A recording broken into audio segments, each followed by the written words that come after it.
Bom, então, primeiramente, muito obrigado aí, queria agradecer o convite, é sempre um prazer poder compartilhar um pouquinho do que eu tenho vivenciado aí na neurocirurgia, né?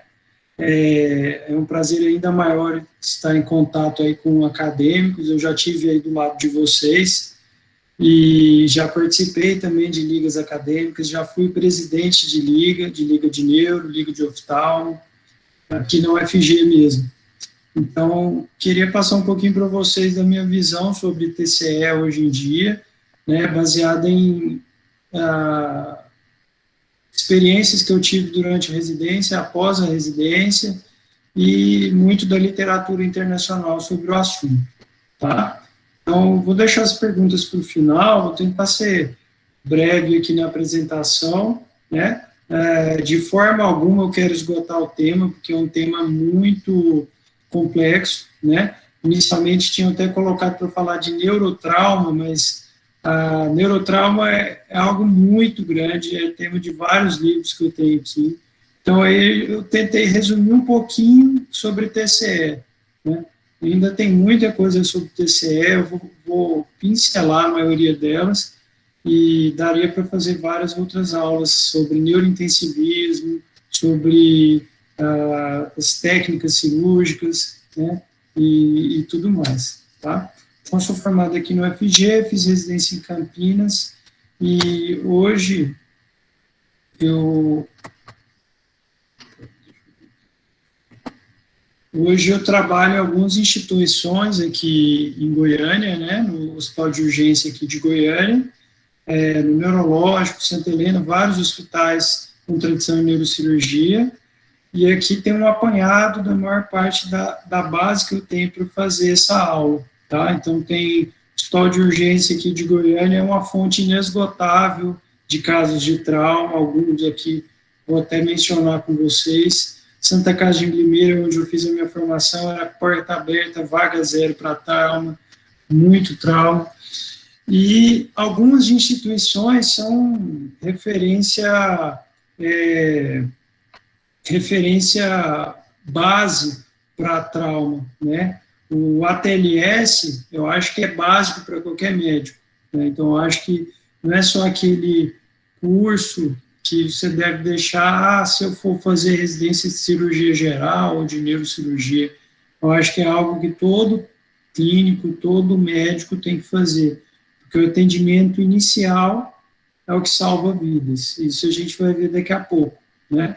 Então, esse curso em especial eu acho importantíssimo. Esse curso de terapia intensiva neurológica também eu acho importante, principalmente para quem vai seguir para a área de terapia intensiva ou neurologia e neurocirurgia.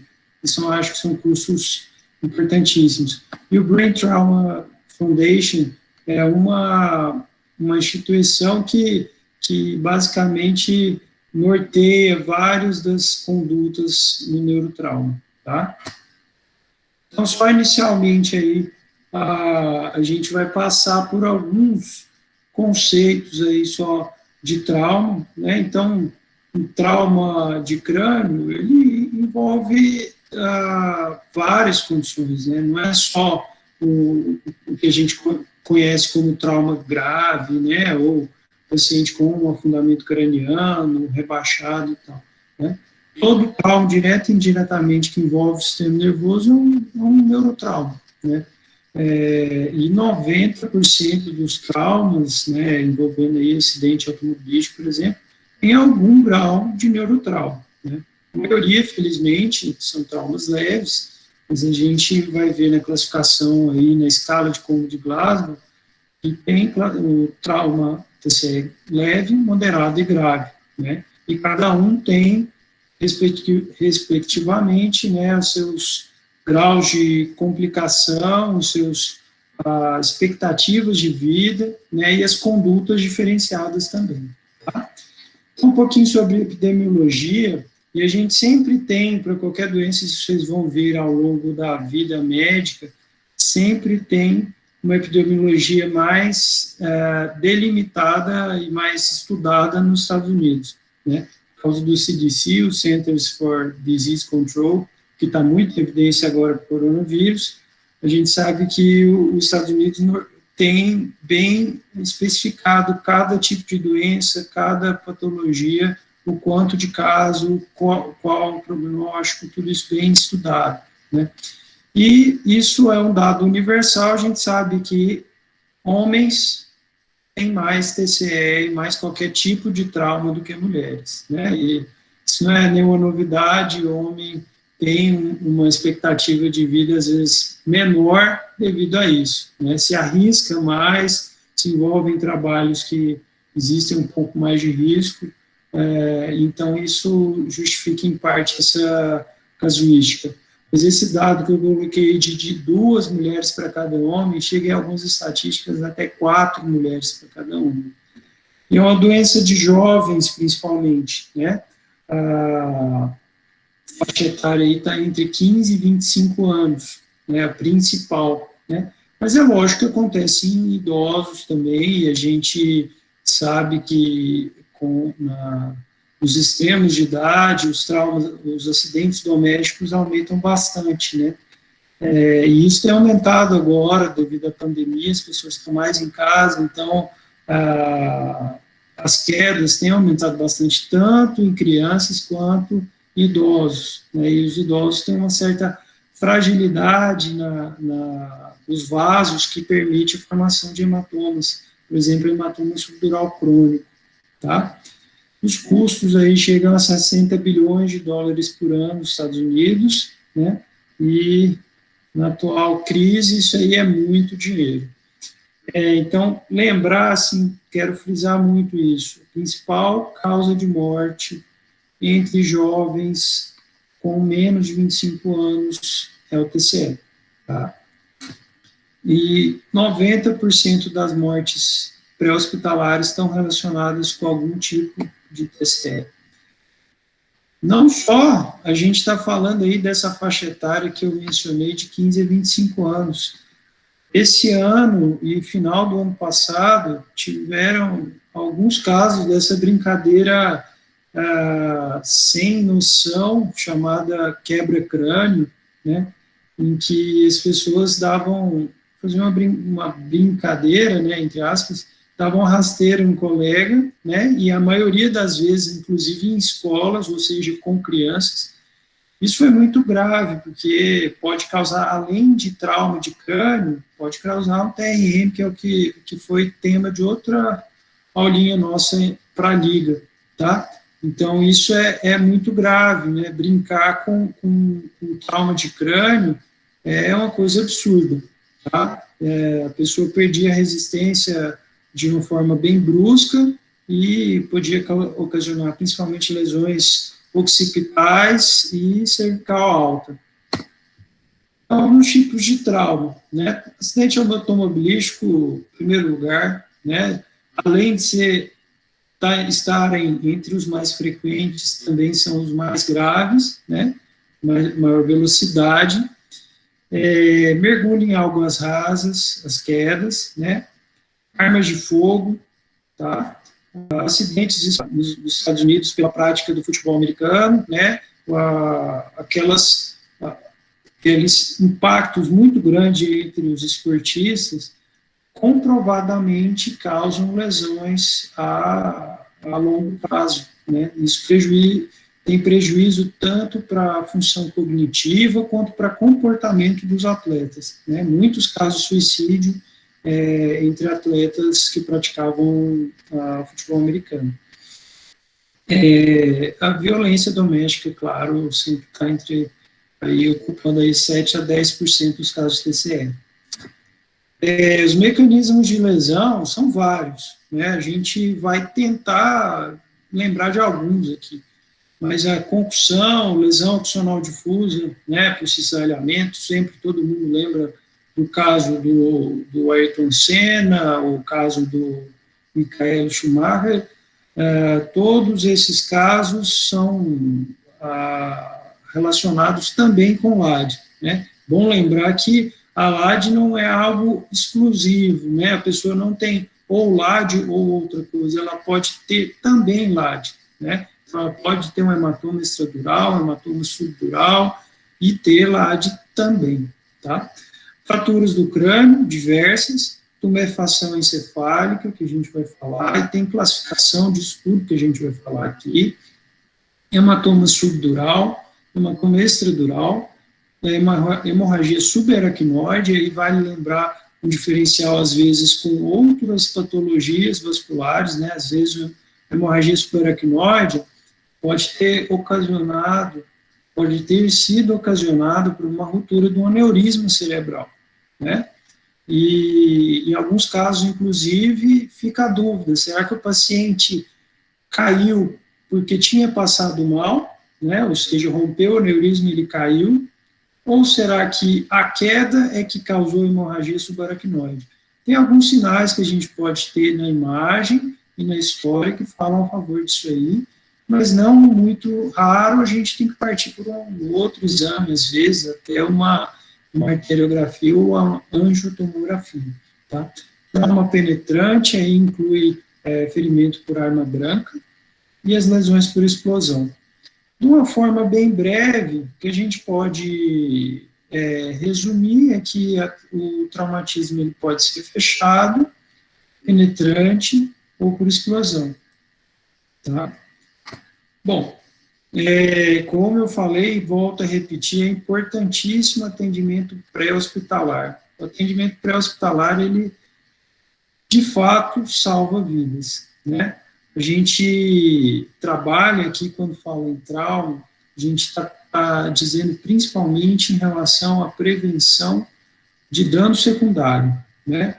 Dano primário, a gente consegue prevenir com informação à população, orientações, cinto de segurança, evitar o uso de bebidas alcoólicas ao volante, controlar em casa tapete, ter barra de proteção para o idoso segurar, tudo isso é prevenção do trauma. Mas depois que ele acontece, a gente tem que agir evitando lesão secundária, né? E é aí que age o ATLS, tá? Então, como eu acabei de falar, o foco é prevenir essa lesão secundária, né? A gente tem que evitar que as células que ainda não foram lesadas, elas, por um motivo de hipóxia, de isquemia, elas também sejam lesadas, aumentando um problema que já estava grande. Tá? Então, as medidas mais importantes para limitar esse dano e para evitar com que a lesão secundária se instale são a manutenção da pressão arterial e o fornecimento de oxigenação adequada, né? Então, existem níveis pressóricos otimizados, paciente com trauma, que garantem que aquele cérebro que está, como no AVC, como no derrame, está numa zona praticamente de penumbra, né, ou seja, está menos perfundido, evitar que aquela região também evolua para uma isquemia, para uma morte cerebral. No atendimento pré-hospitalar, é importante considerar todo paciente como politraumatizado. Então, todos aqueles cuidados, né, que o bombeiro ou o SAMU tem, são importantes, né? A gente, primeiro, toma as precauções, primeiro imobiliza o paciente cervical, garante via aérea, para depois, eventualmente, identificar os detalhes, ver o que pode estar causando de uma forma mais imediata, ou o que está associado ao trauma. Tá? Então, primeiro, as medidas que visam a manutenção da vida, né? Por isso, o ATLS, ele tem uma sequência. O ABCDE, que ainda vale para o ATLS, né? No ACLS, a tendência foi de inverter um pouco e colocar o CAB, priorizando as compressões. No ATLS ainda é prioritária, garantir via aérea e estabilização da coluna cervical. Então, o A no ATLS ainda não mudou, e tem que ser prioridade sempre, né? Isso não só na vida, como na prova. Toda prova de residência vocês vão ver. Um caso clínico extenso, cheio de pegadinhas, e aí, no final das contas, querem te induzir a fazer um exame complementar, um FAST, ou fazer alguma outra avaliação terciária, sendo que sempre a prioridade é garantir via aérea. Então, essa imobilização, na parte da neuro, é o que eu estou colocando aqui, são pontos específicos da neurologia, neurocirurgia, né? Eu não vou tentar aqui passar um curso de ATLS para vocês, mas só lembrar alguns pontos. Imobilização colar cervical, prancha rígida, movimentação em bloco, tudo isso é fundamental, além da parte que a gente está falando aqui de crânio, da parte da coluna, que também é a área de estudo nossa, né? E é importante para a manutenção da vida do paciente como um todo. Até 25% dos casos tem deterioração durante o transporte, por um transporte inadequado, né? Então, já cansei de ver paciente que às vezes cai, já teve um caso que a gente atendeu um paciente que caiu de 6 metros de altura, foi jogado na carroceria de uma caminhonete e levado para o hospital. Esse paciente, com certeza, teve uma mudança no prognóstico dele devido a esse transporte inadequado. E prevenção de aspiração brônquica, né? Então, isso é importante também, né? A broncoaspiração é uma causa de complicação lá para frente muito grande, né? E uma das formas seria o uso de sonda orogástrica, né? Por que eu coloquei orogástrica aqui? Eu acho que é mais seguro, né, no momento em que você ainda não tem certeza se esse paciente teve uma fratura de base de crânio, evitar a sonda nasointeral, né? Não coloquei aqui, mas tem diversos relatos na literatura de pacientes que foram sondados e a sonda subiu para o encéfalo, e em alguns casos até que ela chegou a descer e passar para um trajeto próximo à medula, né? Ou seja, é uma iatrogenia absurda, né? O paciente já está numa situação crítica e ainda a gente agrega mais problema para ele, né? E tranquilizar o paciente, em alguns casos o paciente não está inconsciente, né?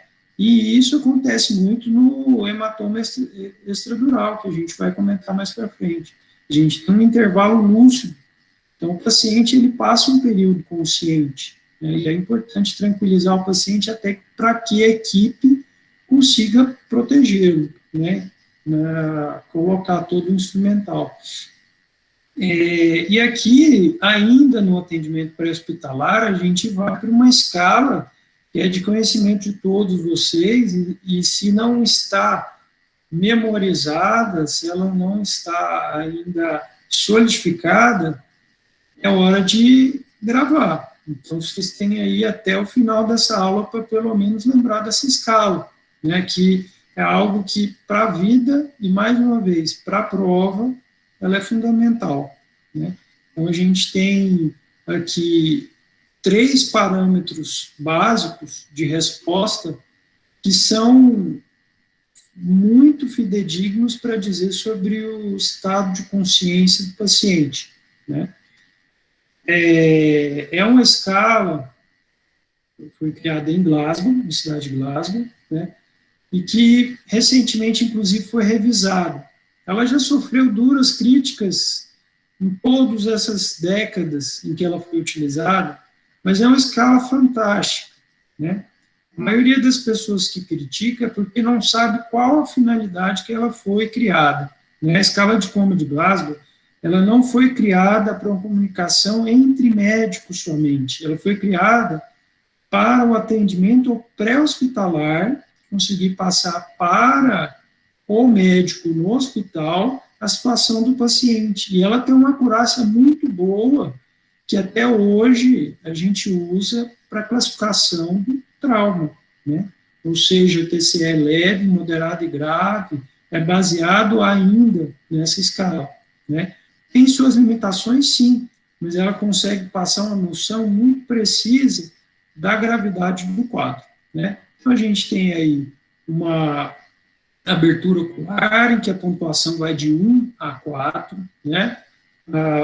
Uma resposta verbal, em que vai de 1 a 5, e uma resposta motora, que vai de 1 a 6. Né? O total seria 15, e o mínimo seria de 3.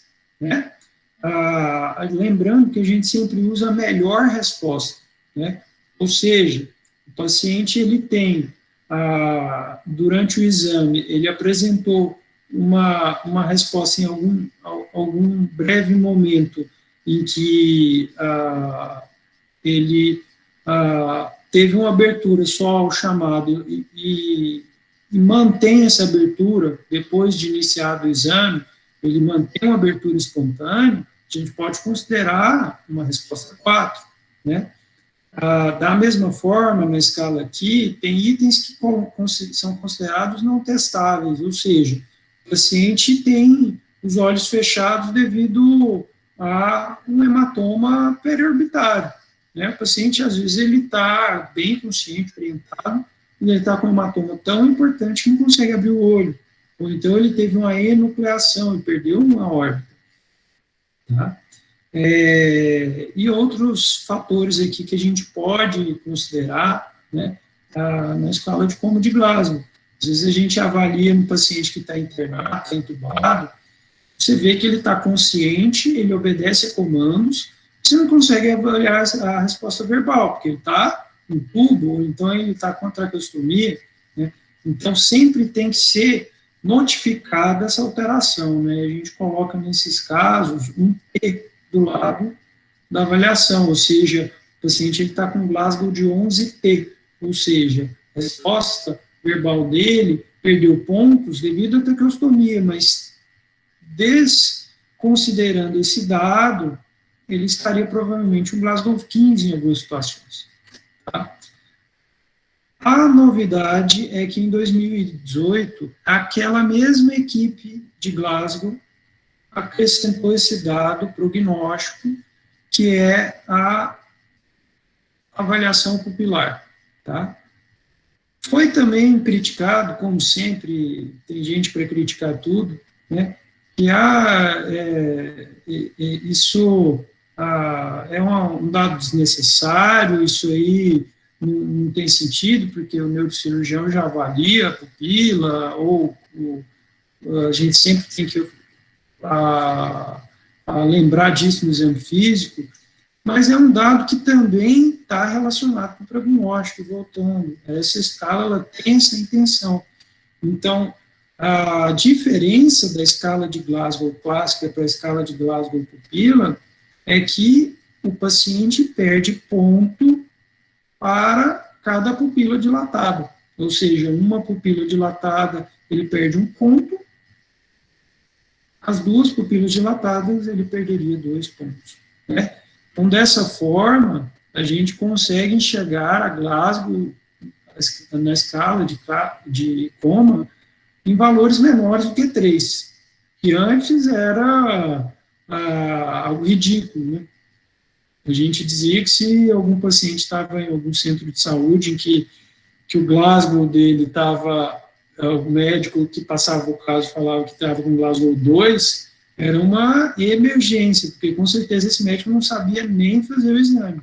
Mas hoje a gente sabe, se for especificado que foi avaliada a pupila, o Glasgow pode ser sim inferior a 3. Tá? Então ela tem esse valor prognóstico também, essa avaliação pupilar. Só para reforçar esse dado.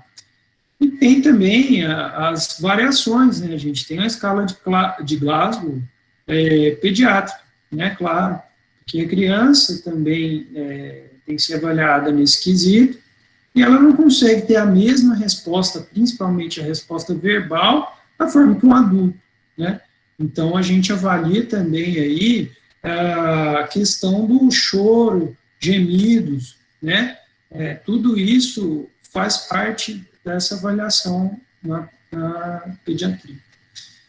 Então, voltando no que eu tinha acabado de comentar, a escala de coma de Glasgow, ela tem esse valor aqui prognóstico, né? E esse valor prognóstico ele vai definir para a gente, além da sobrevida, né, ele vai definir para a gente a conduta em certas situações, né. Então, um Glasgow 13 a 15, ele tem sim que ser avaliado, né, no TCE, mas a gente sabe que a probabilidade de ser uma lesão cirúrgica grave, que precisa de tratamento imediato, é menor, né, do que um Glasgow inferior a 9, né. Inclusive, isso é um dado que foi extrapolado aí para outras, para toda a medicina. Um Glasgow inferior a 9, ele é indicativo de garantir via aérea definitiva. Ou seja, o paciente com Glasgow menor que 9, ele precisa de alguma intervenção quanto à via aérea. Que seja o uso de máscara laríngea, que seja intubação orotraqueal, uma crico, uma traqueostomia, mas ele precisa de garantir via aérea. Por quê? Porque ele não consegue proteger a via aérea. Mas ele está com Glasgow 8, mas ele está saturando super bem. Isso é o que muitos médicos iatrogênicos dizem quando te passam um caso. Está saturando bem, não precisa de tudo. Não é assim.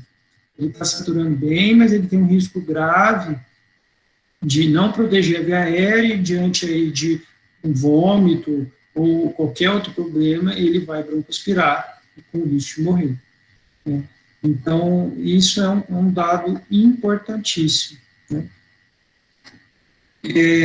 Indicações de tomografia de crânio. Eu não ia colocar esse slide, mas no final da aula todo mundo ia perguntar quando que faz a tomografia, eu fico na dúvida se pede, não pede e tal. Via de regra, algumas linhas gerais são paciente com Glasgow, diferente 15, tomografia, ponto, tá? Não precisa ficar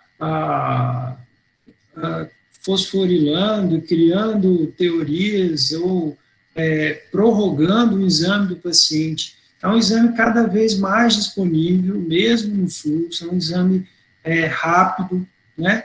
Então, a gente não pode perder tempo com imagem. Ela define a conduta para o neurocirurgião.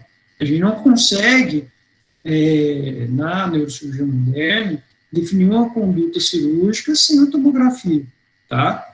Antigamente, até fazia-se trepanações exploratórias, ou seja, faziam alguns buracos no crânio do paciente, dependendo do lado que ele está anisocórico, explorava, ver se tinha alguma coleção hemática e drenava o hematoma a partir disso. Mas hoje em dia não é justificável, tá? Então, não perca tempo.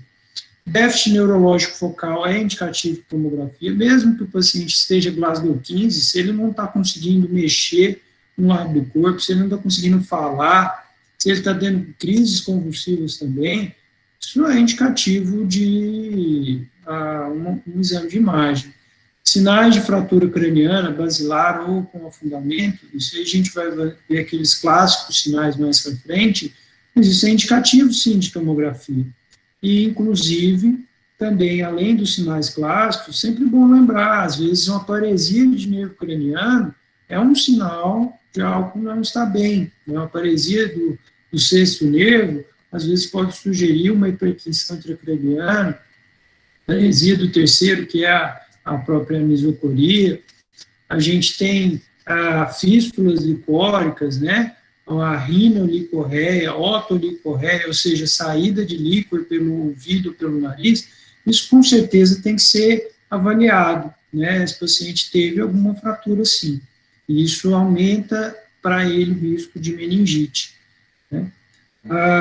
E qualquer deterioração neurológica, o paciente chegou bem, mas se ele teve um trauma de alto impacto, ou se ele teve prévia alteração do nível de consciência, ele precisa ficar um tempo em observação numa instituição de saúde.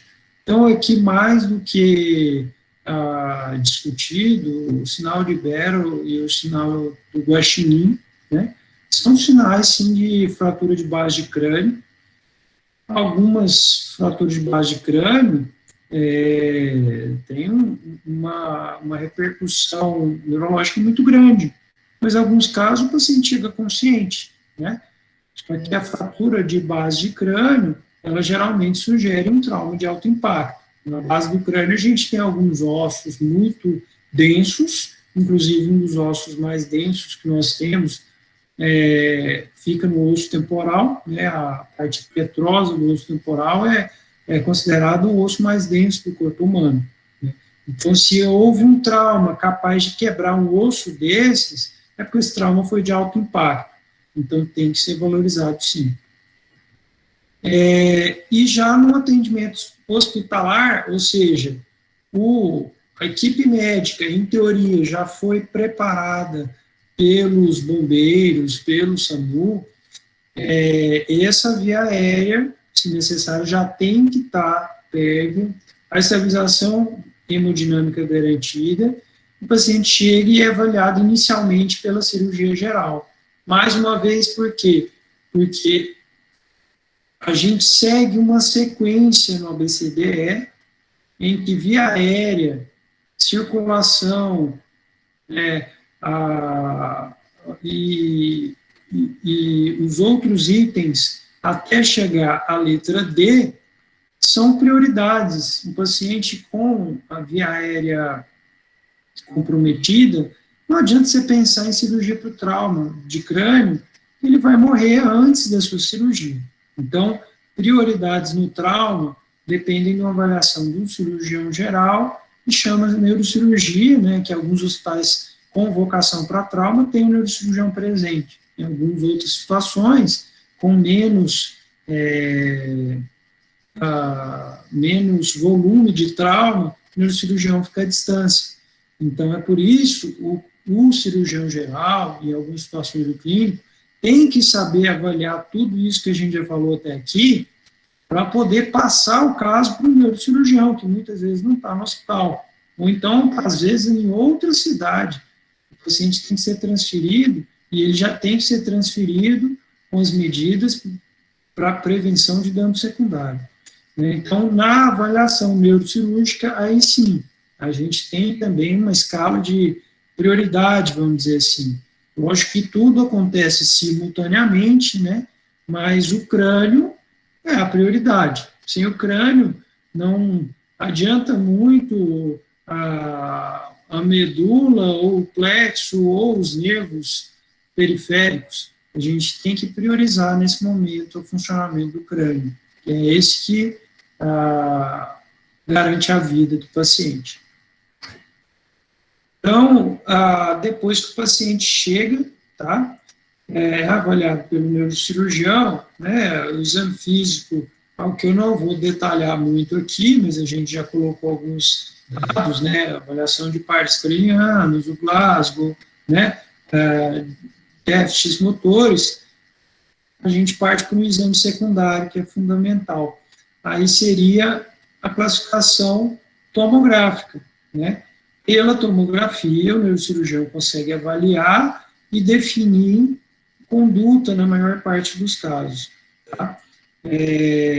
E essa conduta, ela é utilizada aí nessa escala de Marshall, né, como eu coloquei aqui, mas tem outras escalas, né? Não, nenhuma escala se atreve a ser perfeita, né?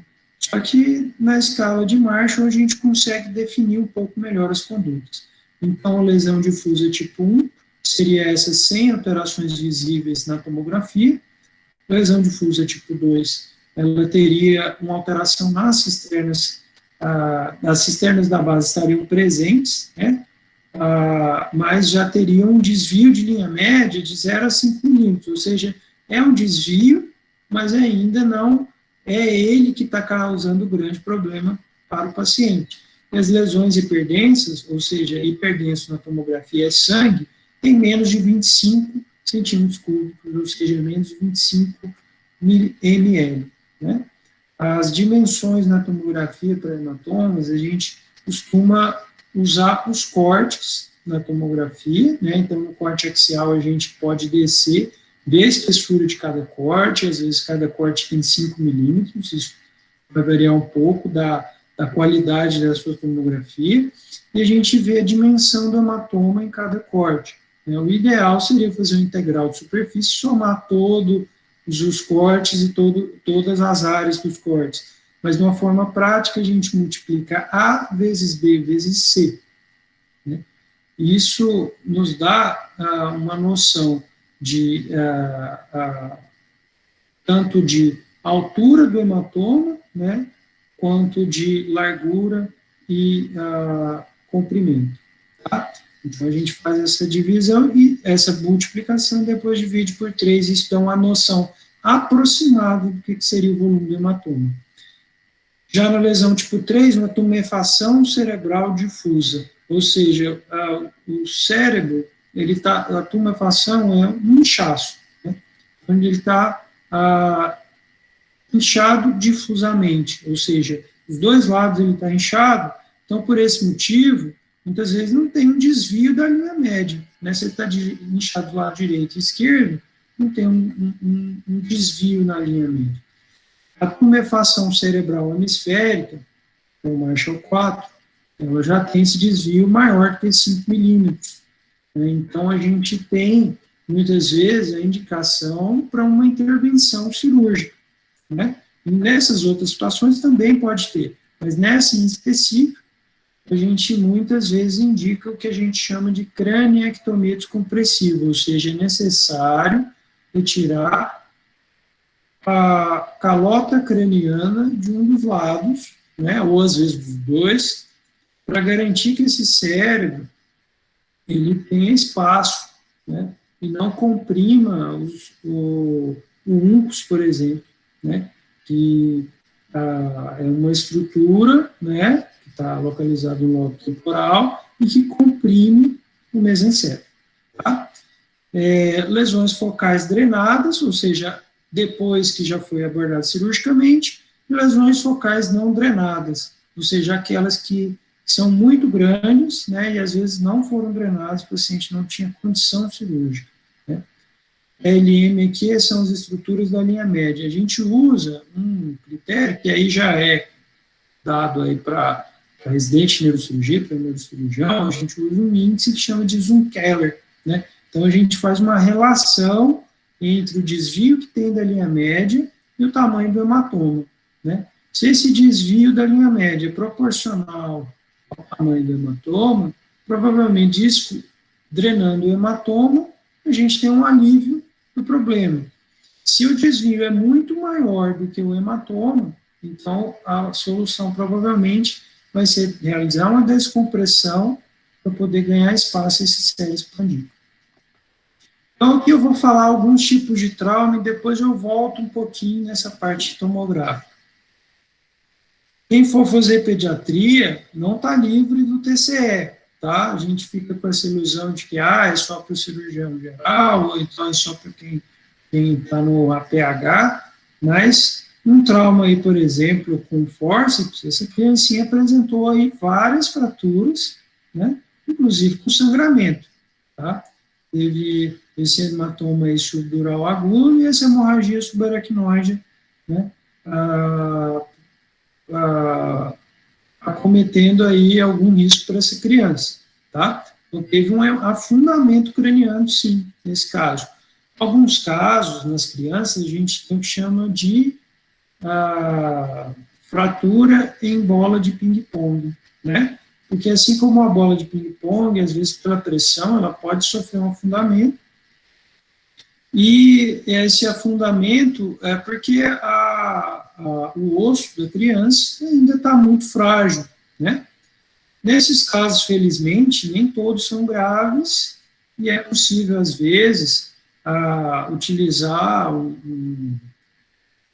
uma ferramenta até que é da obstetrícia, que é o vácuo extrator, e pode ser usado com pressão negativa e puxar a calota da criança para fora. Esse aqui é o hematoma, vamos dizer, um dos mais comuns e que causa mais pânico entre as criancinhas e os pais, né? Porque é o que a gente dá para ver, consegue ver para fora, né? O hematoma subgaleal, né? Ele está externamente aqui a calota craniana, né? O osso na tomografia ele é branco, né? Na escala de Hounsfield, né? Que vai de 0 a 1000, né? Em que 0 seria o ar e 1000 seria o osso. O osso é uma estrutura muito densa, tá? Então ele é branco. Externamente aqui a gente vê uma estrutura intermediária, né? É sangue, tá? É sangue para fora do osso, tá? Essa criança teve, além do hematoma subgaleal, teve também um hematoma epidural aqui pequenininho. Provavelmente não cirúrgico, né? É lógico que tem que ser acompanhado, mas o que chama mais atenção nessa criança é o que está para fora, que é o hematoma subgaleal. Nesses casos, muitas vezes a gente faz, às vezes, um enfaixamento mais compressivo, gelo, né, ajuda a que esse hematoma se expanda muito. A famosa lesão axonal difusa, né? A lesão axonal difusa é algo que muitas vezes passa despercebido, porque ela é de difícil identificação na tomografia de crânio. Tomografia de crânio tem pequenos sinais, às vezes, em corpo caloso, algumas hemorragias discretas, mas não nos dá a impressão de ser algo grave, e muitas vezes é, tá? A gente sabe que o axônio ele vai conectar ali o neurônio, né, os dendritos e transmitir informação nervosa. Então, os neurônios que estão aqui na parte cinzenta do córtex, eles têm nessa situação sua trajetória danificada, impedida, né? Então, a gente vê aqui numa situação, uma pessoa de 27 anos saudável, pessoa de 26 anos com uma lesão axonal difusa, ou seja, os axônios aqui no corpo caloso, nesse exame aqui, que foi uma tractografia realizada numa ressonância com difusão, identificou uma lesão dos axônios, tá? E aqui é a mesma forma, tá? Uma pessoa de 34 anos e outra com lesão axonal difusa, né? Então, a lesão axonal difusa, eu não vou entrar em detalhes de classificação, mas ela tem vários estágios, né? Então, pode ser desde um estágio mais leve, que já implica em prejuízo cognitivo para esse paciente. A gente sabe que mesmo o TCE leve, ele pode prejudicar o paciente a longo prazo, né? Muitos casos de pacientes que têm alteração de comportamento, que perdem o seu emprego, não conseguem voltar para as funções habituais, e a gente tem casos de LAD grave, né, em que o paciente simplesmente não acorda. Ele fica num estado vegetativo persistente, né. E para isso também a gente tem escalas, uma das escalas chamada de GOS, ou a Glasgow Outcome Scale, né, é uma escala prognóstica também no trauma, em que a gente avalia, né, a longo prazo, como é que o paciente vai respondendo, né? Então, um paciente em GOS 2, por exemplo, é aquele paciente que está vivo, porém não tem interação nenhuma com o meio ambiente, tá? Hemorragia subaracnoide, a gente já comentou aqui, quando tem um sangramento no espaço subaracnoide, que é onde ficam os vasos, né?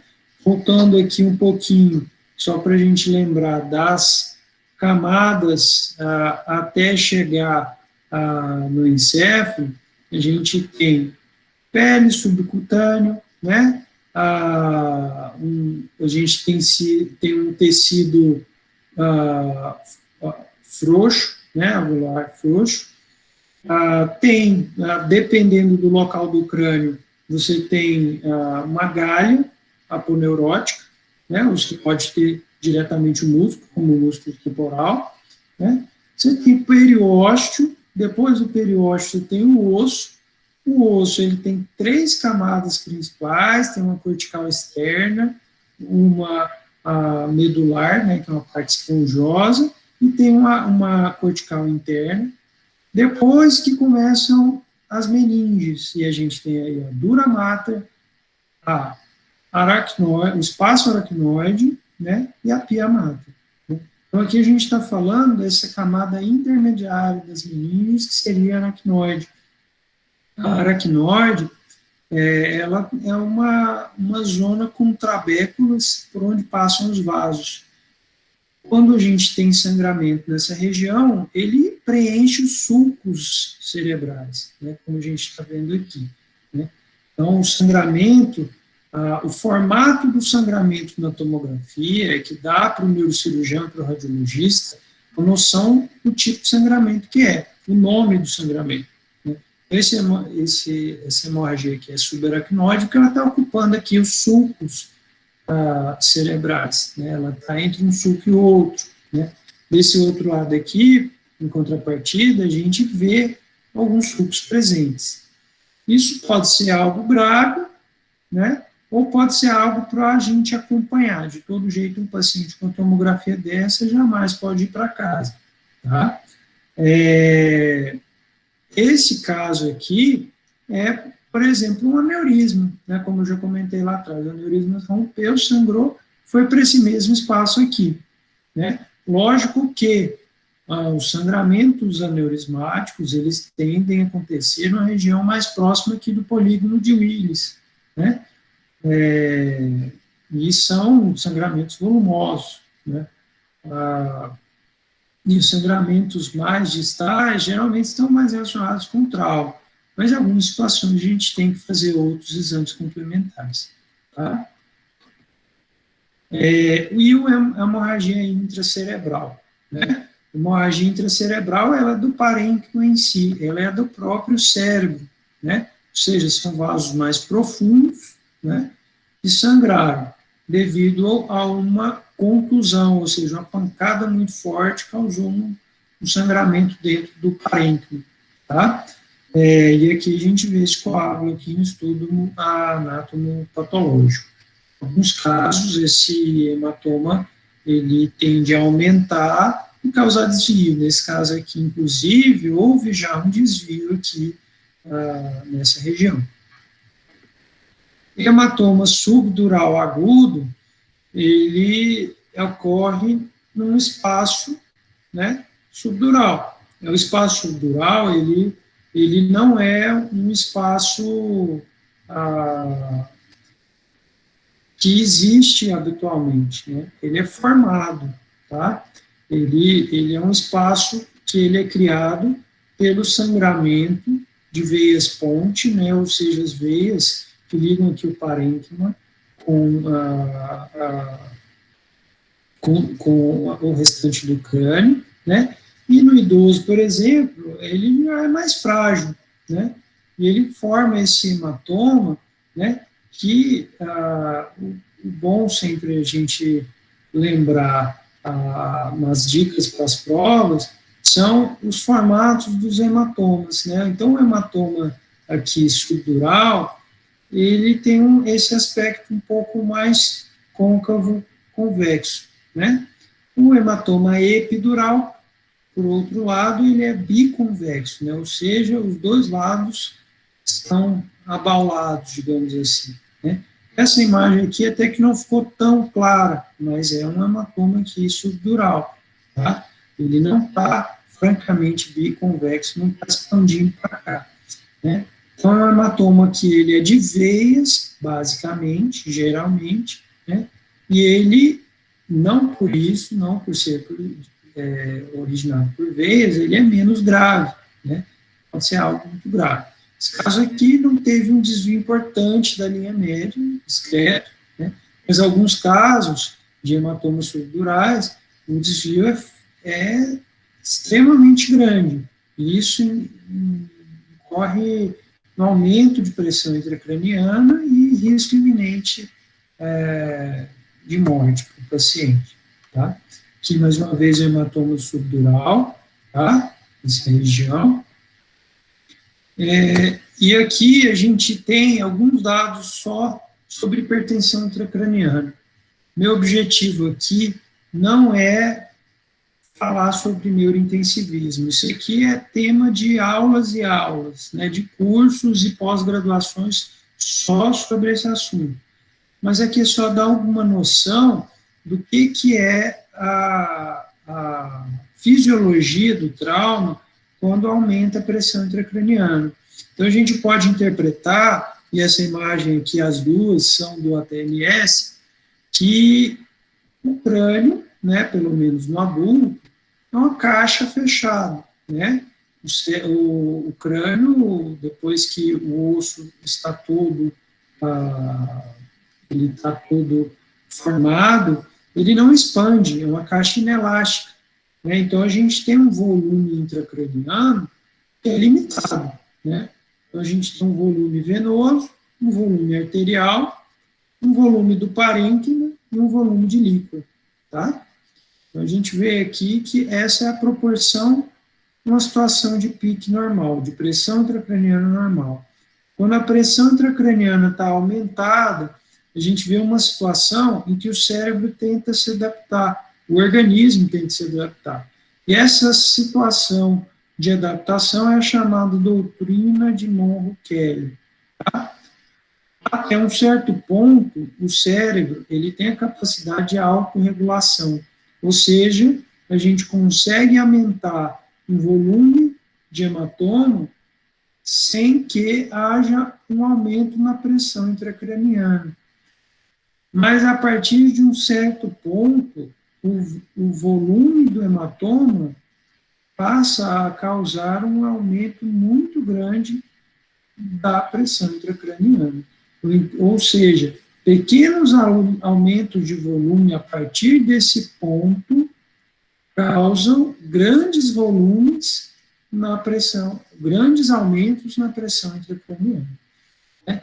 Então, a gente tem aqui uma situação inicial em que o aumento da pressão intracraniana pode ser aliviado pela saída de a pique normal, né? Desculpe, aqui é a situação similar com essa aqui, ou seja, o líquor ele é continuamente drenado, absorvido, né? A gente tem sistemas de produção de líquor, né? E a gente tem sistemas de absorção do líquor, né? A gente tem as granulações aracnoides, né?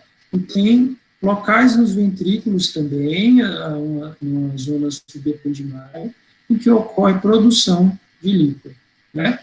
Então, a gente tem um equilíbrio, produz, mas é absorvido.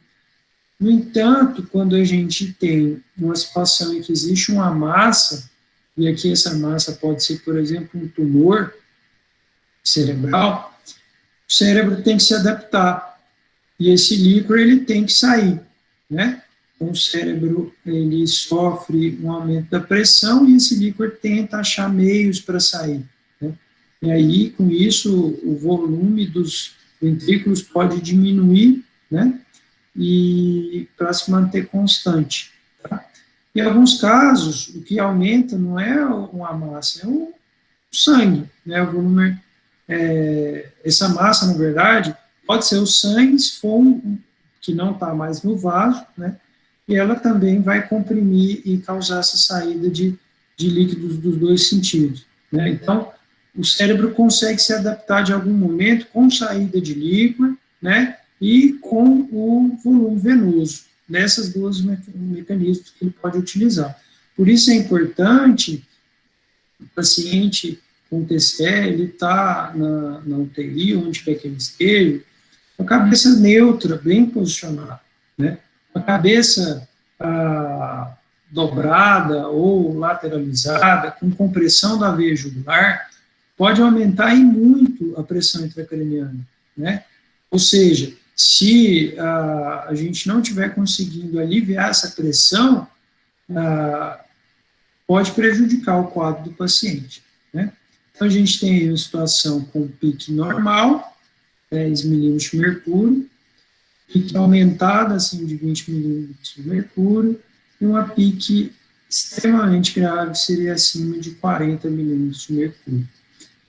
Bom lembrar aqui, eu vou passar isso aqui bem breve, porque é muito mais complexo do que esse gráfico e do que eu vou conseguir explicar, mas a gente tem que avaliar sempre essa relação, a relação de pressão de perfusão cerebral. Essa pressão de perfusão é que delimita para a gente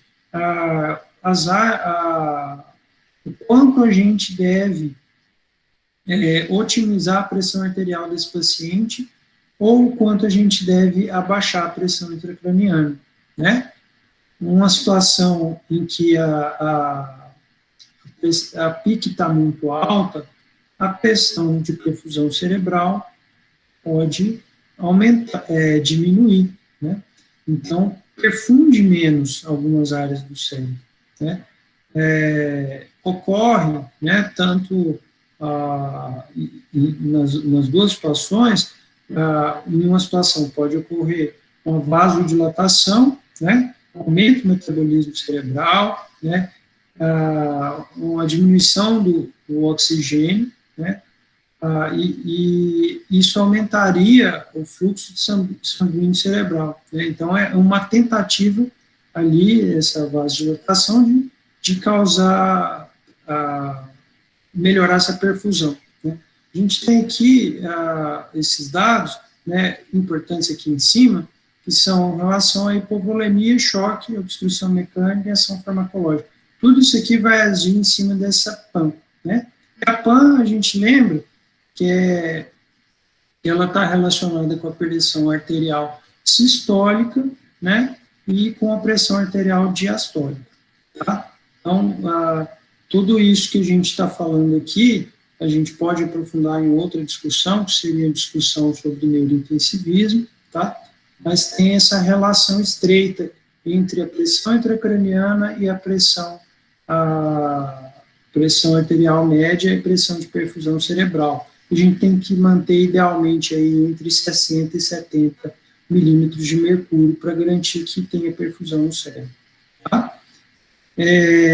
Bom, algumas indicações de monitorizar a PIC, eu coloco aqui algo, talvez não seja para uma aula para acadêmicos, mas seriam indicações relacionadas com o Glasgow de 3 a 8, né, TC grave, com ultrassonografia, TC grave com TC normal, né, mesmo com TC normal, se o Glasgow for abaixo de 9, tem indicação de monitorização de PIC, e precisa ser para um paciente com mais de 40 anos, pressão sistólica inferior a 90, ou com posturas patológicas de um lado, ou até dos dois lados, né? Nessas situações aqui, considero que são indicações precisas para a gente indicar uma monitorização de pressão intracraniana, né? Quando a gente não tem parâmetro do paciente para poder avaliar, ou seja, ele não está consciente, a gente precisa ter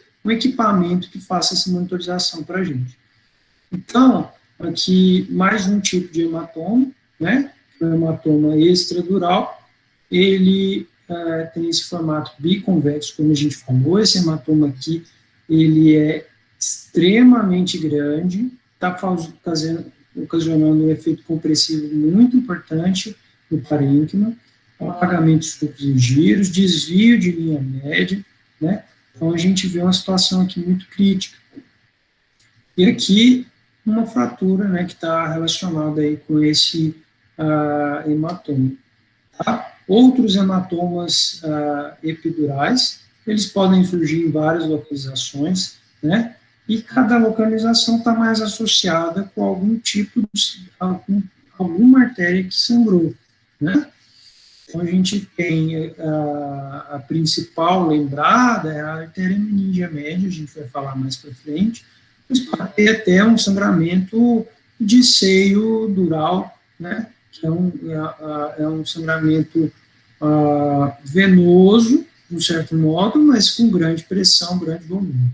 Tá? Então, isso ocorre, esse formato, porque é um volume de expansão muito grande, né, expande o parênquima e de uma forma muito acelerada, né? Então, esse paciente ele tem um intervalo lúcido, muitas vezes, ele fica bem, depois piora, né? E isso tem que ligar a nossa atenção para esse tipo de hematoma. Então, eu vou falar, e esse aqui vai ser o hematoma que eu escolhi, para a gente detalhar um pouco mais da técnica cirúrgica, tá? Já que pode ser de interesse para algumas pessoas. Até aqui é uma aula mais geral, vamos dizer, que todo médico deveria saber. Daqui para frente é só para despertar, talvez, curiosidade, interesse em aprofundar na neurocirurgia. Então, eu vou falar aqui do hematoma epidural. Essa imagem aqui é uma imagem clássica, é uma imagem muito antiga e muito, muito ilustrativa. É do Harvey Cushing, né? Provavelmente vocês ouviram falar da doença de Cushing, né? Da síndrome de Cushing, né? É o pai da neurocirurgia moderna, né? Um neurocirurgião americano, Faculdade Johns Hopkins, e ele fez inúmeros progressos para a neurocirurgia. Ele foi um discípulo do Halsted, que era um cirurgião geral, né? E aprendeu muitíssimo sobre abordagem do crânio em vários tipos de craniotomia, e inclusive foi um dos primeiros, foi o primeiro a propor uma abordagem transesfenoidal para o crânio.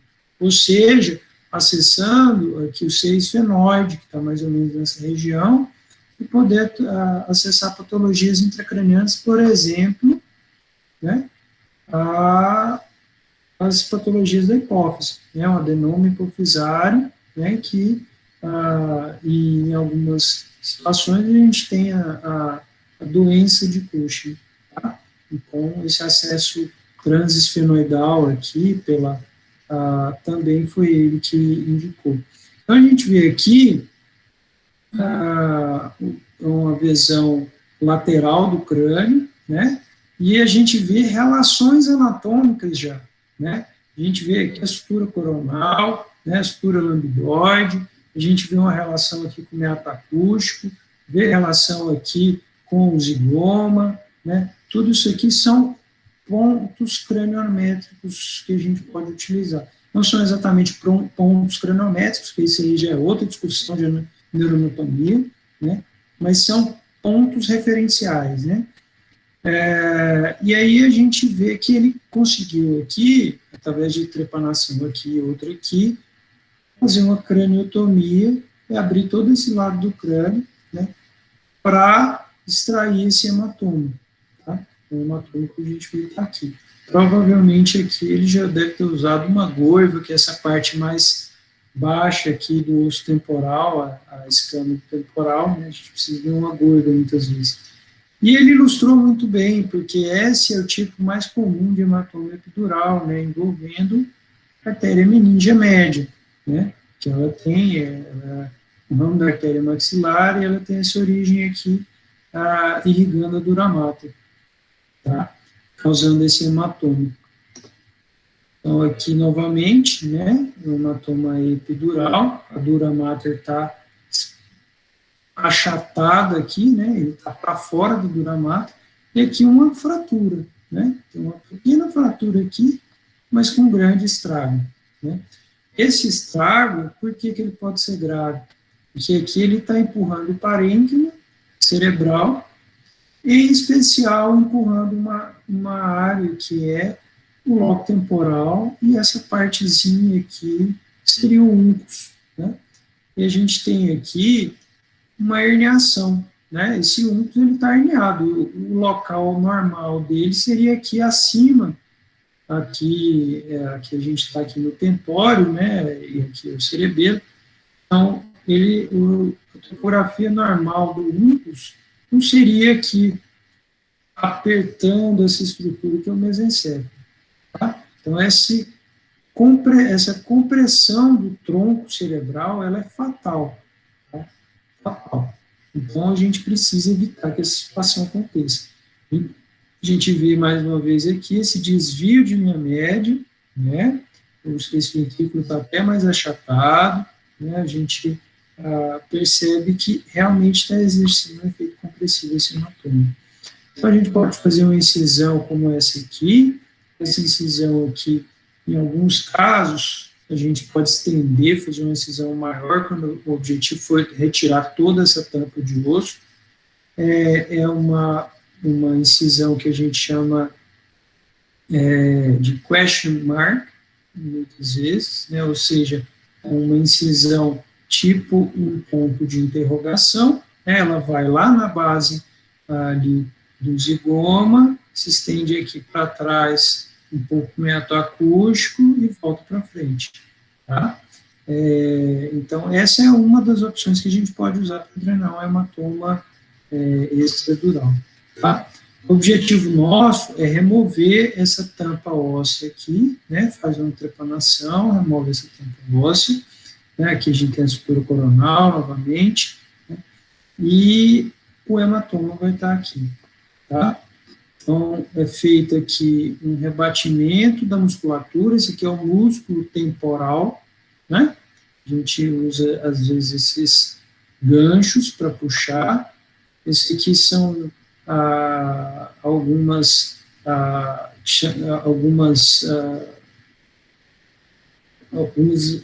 aparelhos hemostáticos que a gente tem que chama honey clips, ou seja, para fazer uma hemostasia rápida desse flap cutâneo, dessa parte de pele e de músculo e de gordura que foi retirado. E a gente fez aqui primeiro esse orifício de trepanação, né? Então, aqui, onde estava inserido o músculo, foi jogado para lá, e a gente consegue fazer uma craniotomia aqui nessa região, tá?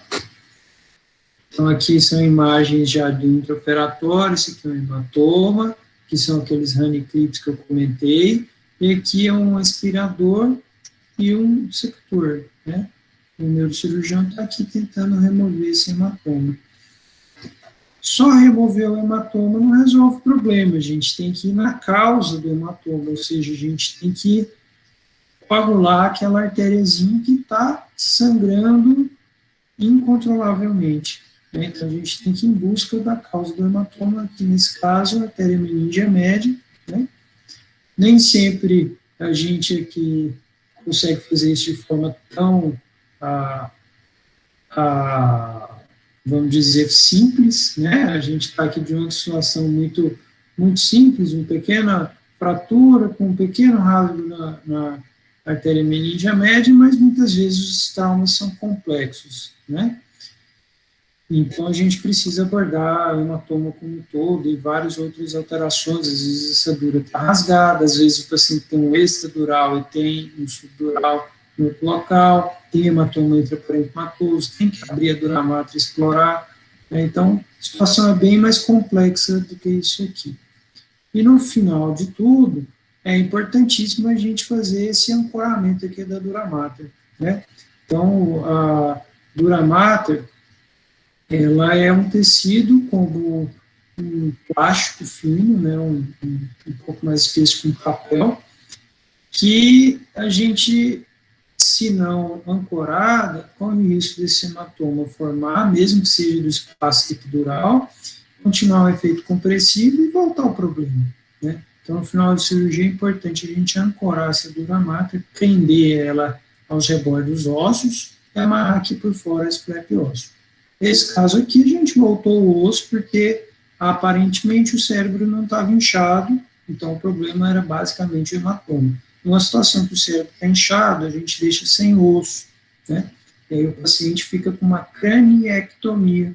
E aí, num segundo momento, a gente, se esse paciente sobreviver, passar sobre várias monitorizações, no segundo momento, às vezes até após a alta hospitalar, esse paciente é encaminhado para uma cranioplastia, ou seja, volta uma parte desse osso, ou se ele foi guardado no paciente, ou em um banco ósseo, né, às vezes a gente guarda no abdômen, ou a gente pode também fazer uma cranioplastia com cimento ósseo, ou seja, material sintético, que é o metilmetacrilato, a gente consegue substituir essa borda óssea. Aqui a gente tem uma situação que é o afundamento craniano. fundamento craniano, ele tem várias implicações, né? A questão não é só estética, né? Não é só porque afundou um pedacinho do crânio e tudo bem. Quando o fundamento craniano ele envolve seios da face, por exemplo, ele está expondo um meio contaminado, que é da orofaringe, um meio intracraniano. E isso, né, é uma indicação de abordar esse afundamento, proteger esse cérebro, né, a gente cranializa esse seio frontal, tá? A gente protege ele, às vezes, com gralha, ou alguma outra estrutura biológica para poder fechar essa comunicação. Esse pode ser um problema, mas também o afundamento craniano ele pode causar hematomas intracranianos, né, quando ele é mais, uma espessura maior do que uma tábua óssea, ele tem que ser removido, sim, né? E quando a gente tem um ferimento na pele, por exemplo,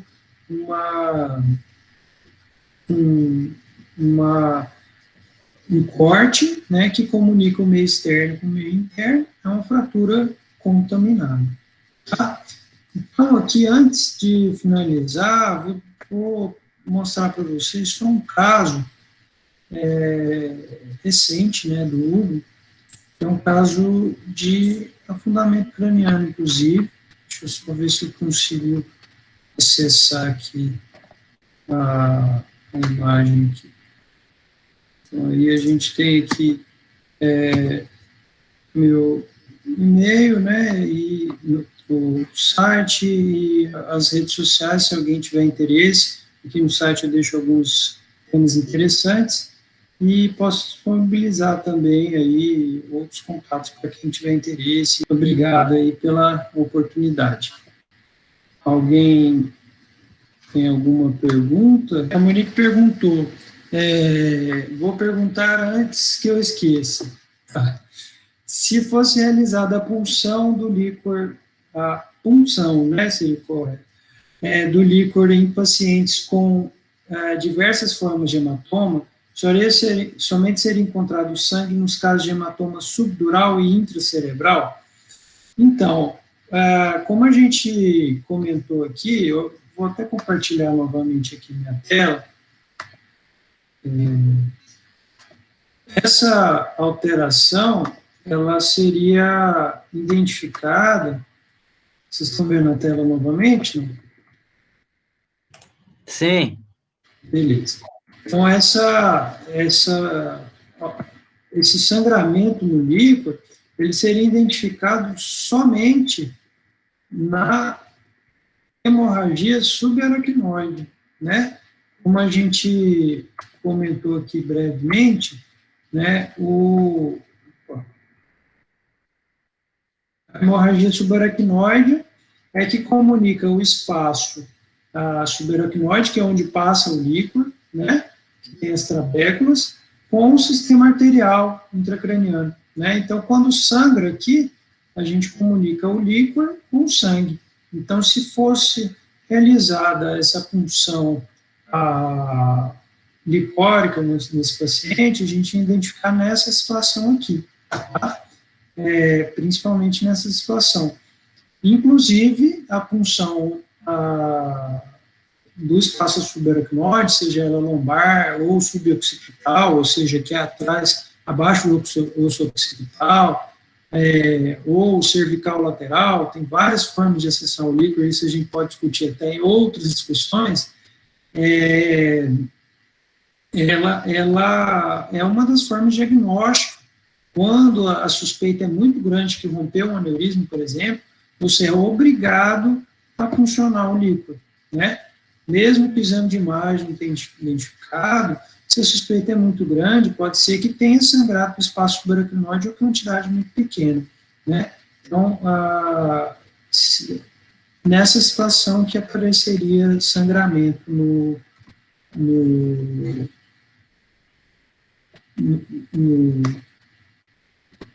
líquor, né? Então, vamos voltar aqui, ver se tem mais alguém que espero ter respondido aí. Vamos ver se tem mais alguma pergunta.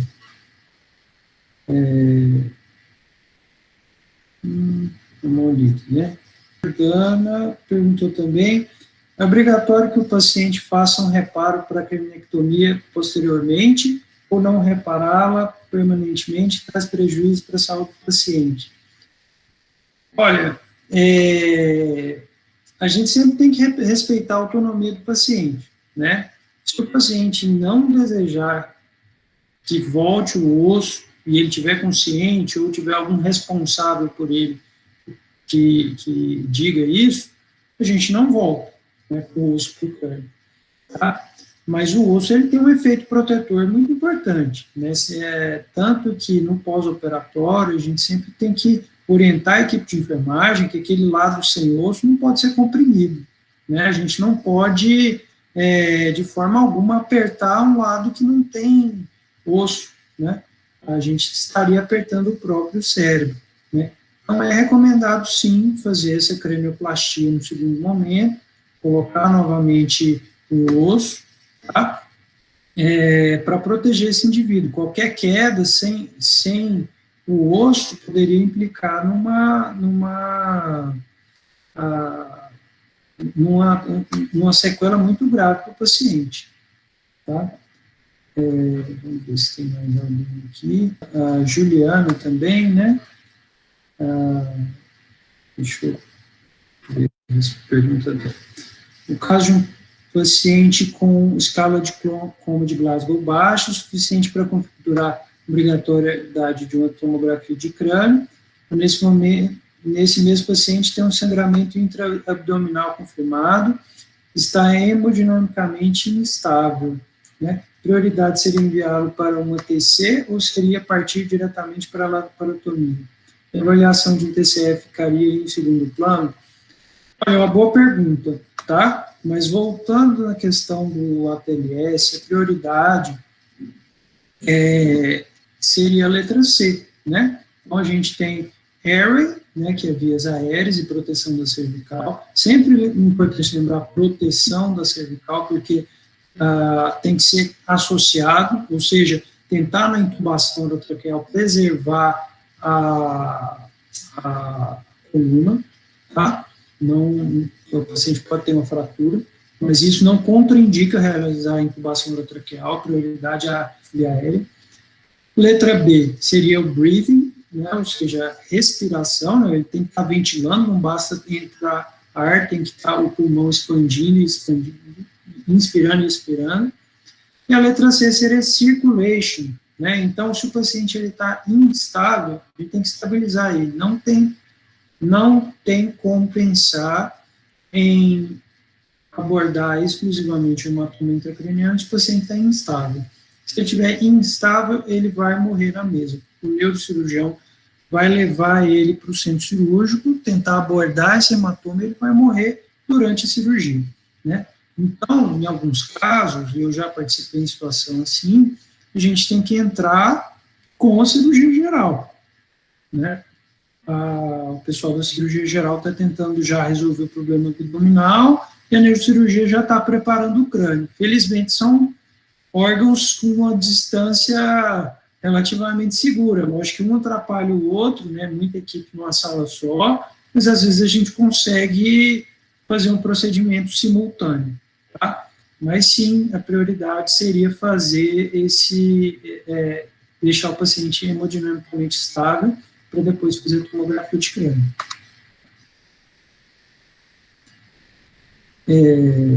Bom, vamos ver aqui se tem alguma pergunta, algum dos organizadores quer fazer alguma consideração. Tinha antes aí algum colega aí que era neurocirurgião, que estava online, eu acho que teve que sair, né? Mas eu agradeço o prestígio aí por ter participado. Deixa eu ver aqui. Estão vendo aí? Bom, esse caso aqui é um caso recente, né, em Em meio à pandemia do coronavírus, né, a gente achou que ia diminuir a incidência de traumas lá no Hugo, por exemplo, mas alguns dias me surpreenderam. A gente teve nesse dia, foram 4 casos, né, foram um esfaqueado, um baleado, um AVC hemorrágico e um hematoma subdural bilateral, ou seja, a gente tive que abordar o paciente dos dois lados. Esse caso aqui foi um paciente que levou uma facada na cabeça, 2 facadas, né? A facada causou um afundamento craniano. Assim, com certeza ele não estava em casa isolado e nem fazendo, e nem na missa rezando, né? É uma imagem bem assustadora. Aí a gente tem, estamos aqui, ó. Então, essa aqui é uma janela óssea da tomografia, né? Esse aqui é o osso, né, branco, e por dentro seria o cérebro, tá? E aí a gente vê aqui, tem alguns pontos escuros, pretos, né? Isso é ar. O pneumoencéfalo, que a gente chama. Toda vez que tem pneumoencéfalo, a gente tem que gerar uma suspeita de fratura intracraniana, tá? E aí aqui a gente tem um afundamento craniano, né? Comunitivo, inclusive, né? Ele fraturou em vários pedacinhos, tá? Devido à facada. Esse lado aqui é o normal e esse lado aqui é o que teve afundamento, tá? Olha como afundou o crânio desse paciente, ele está aqui dentro, a parte do osso dele. E aqui a gente tem mais ar ainda, mais ar. E aqui tem hemocinos, ou seja, tem sangue dentro do seio frontal, né?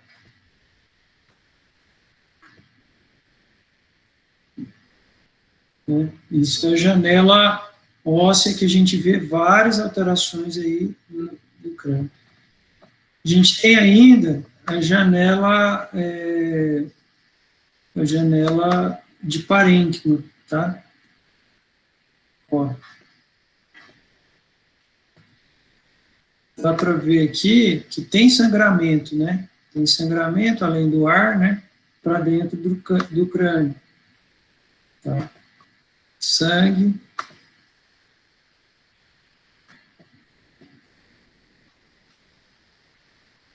E bastante ar.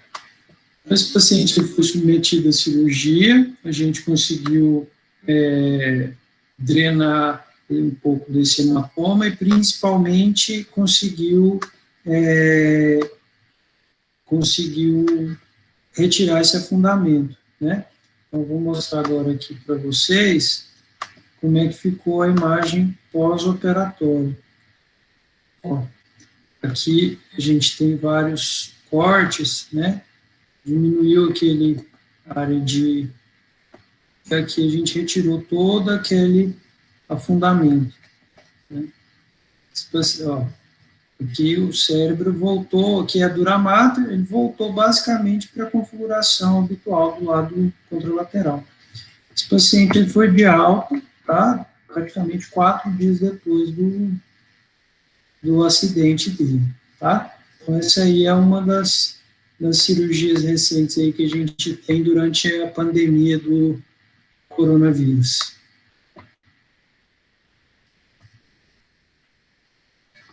Mais alguém quer fazer alguma pergunta? Eu acho que o Amado fez uma pergunta aqui. No caso de um hematoma, seguindo os conceitos do doutrina de Monroe Kelly, o líquor pode ser drenado para onde? Isso pode modificar o estado hemostático de outra região? Tá. Então, o líquor, ele é produzido, né, nos ventrículos, né, e ele é absorvido nas granulações aracnoides. Deixa eu ver se eu acho uma imagem aqui para vocês.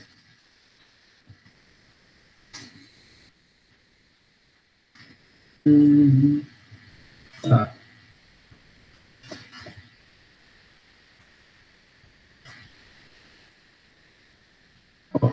Então, ele é produzido nos ventrículos, né?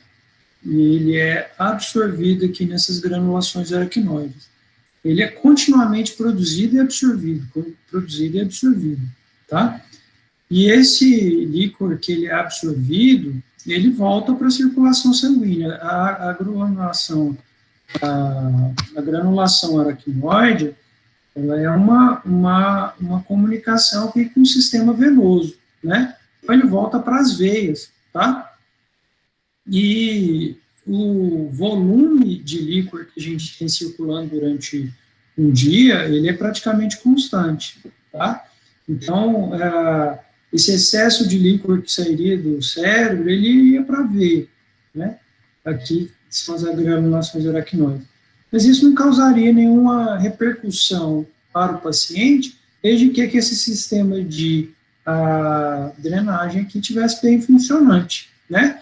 Quando a gente tem uma situação em que tem obstrução aqui também, por exemplo, o caso de uma meningite, a meningite, ela comete as meninges e entope essas granulações aracnoides.